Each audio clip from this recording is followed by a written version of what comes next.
Ladies and gentlemen, it is with great honor that we present to you Les Brown. It's not over until I win.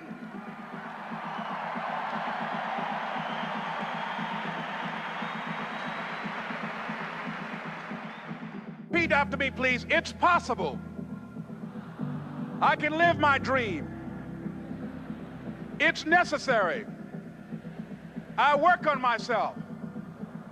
Surround myself with winners. Become creative. It's me. I've got to make it happen. It's not over until I win.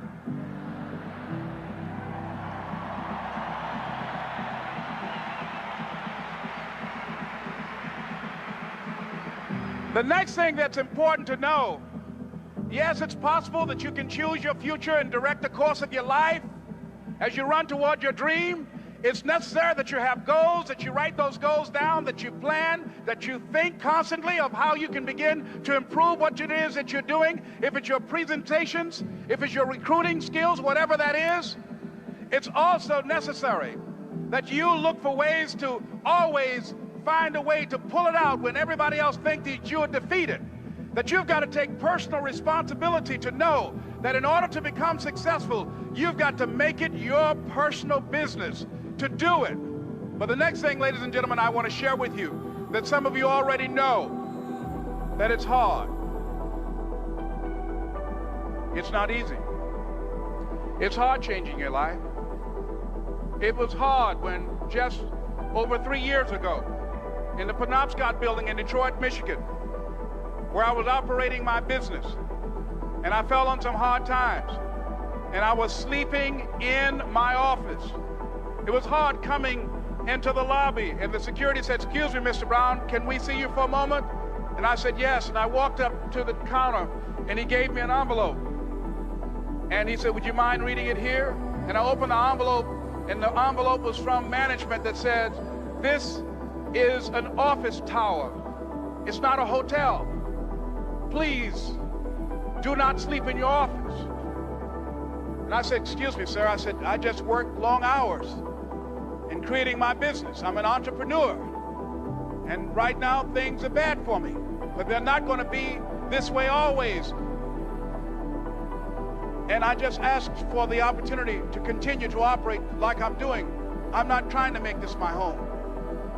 And it was hard coming through the lobby. And sometimes they would laugh. There's a guy talking about becoming successful. And look at him. He's bathing in the bathroom upstairs on the 21st floor. He sleeps on the floor. Him and 2 other dreamers up there. Look at him. It was hard, ladies and gentlemen, coming to speak to people. And I was facing financial difficulties in my own life. I was behind on my bills and my dreams, and I'm saying to them, you can live your dream. It was hard, ladies and gentlemen. It was very difficult to pick myself up each day believing that I could do it. There were times that I doubted myself. I said, "God, why is this happening to me? I'm just trying to take care of my children and my mother. I'm not trying to steal or rob from anybody. Why did this have to happen to me?" It was very hard. And here's what I want to say to you. For those of you that have experienced some hardships, don't give up on your dream. No one could have convinced me by holding on, by continuing to push forward, by continuing to run toward my dream, that one day I would have my own talk show. It's a long shot, ladies and gentlemen, from Liberty City, an abandoned building on a floor, never knowing my mother or father. It's a long shot. Being here with you today in this dome in Atlanta, it's a long shot. No college training, labeled educable, mentally retarded, but I kept running toward my dream.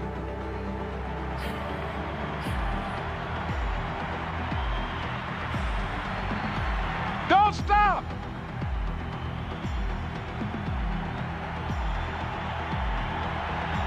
Don't stop.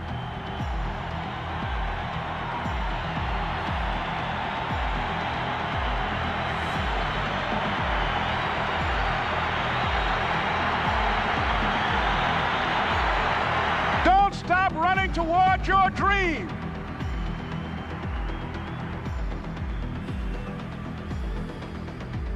It's very important as you hold on to that dream.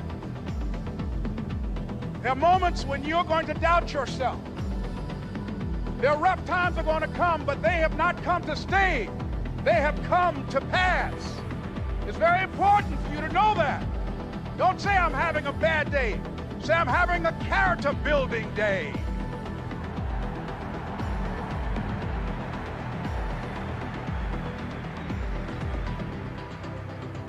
It's very important for you to believe that you are the one to make this happen. I remember this high school teacher, Mr. Leroy Washington, at the end of school one June, it was just a few days before we were supposed to leave, and I just got my report card, and it indicated that I'd failed history, and I'd failed English, and I would have to go to summer school. And I was feeling within myself that I was a failure, that I'm slower than most people in getting paperwork, and I was feeling down on myself and very negative. And Mr. Washington was giving a speech to the graduating seniors, and I was in 11th grade. And even though I wasn't supposed to be in there, I went in there because the speech he was giving, that speech was for me. And as he talked, my heart began to beat fast. Tears began to run by my eyes, and I was in the back just listening to him because he said, and he was a very dramatic man. I still talk to him to this day. He said, as graduating seniors of Booker T. Washington High School, I want you to know that you're blessed and highly favored, and that as you go toward the future, begin to know that you have greatness within you. And if just one of you here begin to envision yourselves as being blessed and highly favored to reach your goals, if just one of you capture the essence of what that means, that you have greatness within you and a responsibility to manifest that greatness, that you can make your parents proud, you can make your school proud, you can touch millions of people's lives, and the world will never be the same again because you came this way. And the students gave him a rousing standing ovation.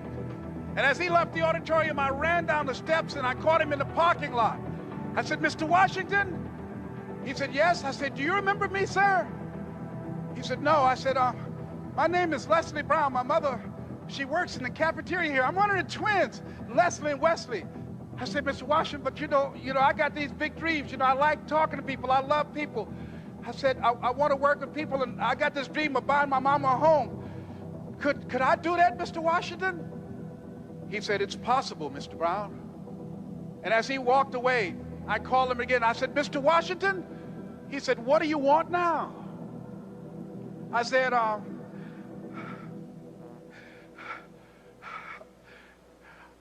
the one, sir. I said, I'm the one. You remember me, sir. I'm Miss Mamie Brown's boy.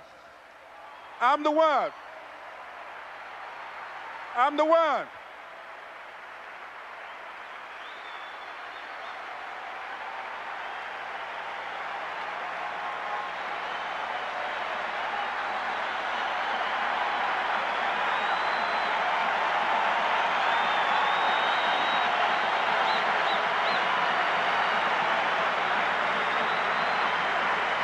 And you must feel that that's why you're here, because you are the one. And I remember when PBS first played one of my specials called You Deserve, one Sunday afternoon in Miami, Florida. I had some friends call him to tell him to tune in. And he watched the program. He called me in Detroit, and I answered the phone. And I said, hello. He said, may I speak to Les Brown, please? I said, who's calling? He said, you know who this is. I said, oh, Mr. Washington, it's you. He said, you were the one, weren't you? I said, yes, sir. He said, and you were so crazy. I said, I know, but I'm rich now.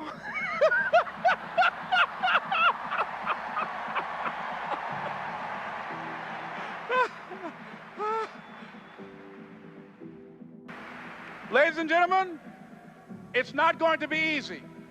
It was hard laying on the floor of the Penobscot building, looking out of the window, daydreaming, saying, Les, can you do this?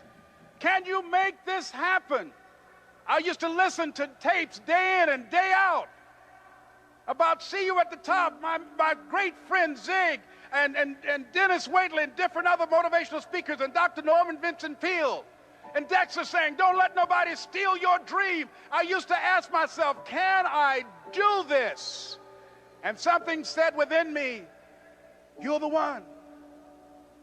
You're the one. And let me tell you something, ladies and gentlemen. While you're here, and before you go back home to your respective cities and communities, write down at least 5 reasons on why you deserve your dream, on why you won't give up, what's going to make you unstoppable, why you must be unreasonable, because logical, practical thinking says you can't do it today.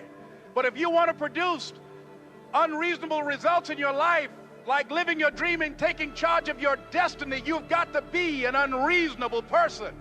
You've got to be an uncommon person. So write down the reasons of why you're here. My first major goal was to buy my mother a home. And let me tell you something, ladies and gentlemen. What will reasons do, Les? Nietzsche said, if you know the why for doing, you can endure almost anyhow.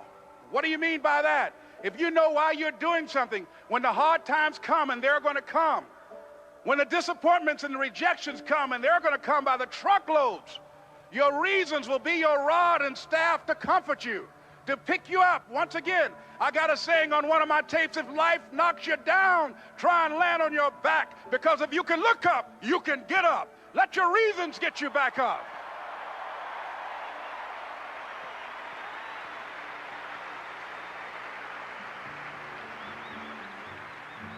I remember when I bought the home for my mother, and she came out of the car. When I opened the door, I said, Mom, I think I know these people in this house. That was my first major goal. And then I couldn't conceal it anymore. I said, Mom, I got this for you. And as she went from room to room, looking at the house and saying, thank you, Jesus. Thank you, Lord. No one ever could have convinced me that this could have happened to me. And she looked at me, she said, Leslie, and you caused me so much problems as a boy. You were always into stuff. She said, no one could have convinced me that day when I walked in that house and this lady was holding you and your brother. And she said, ma'am, I want you to promise me 2 things. And she said, what is it? She says, 1, promise me that you won't separate them. She said, I want them raised together. I want them to know each other.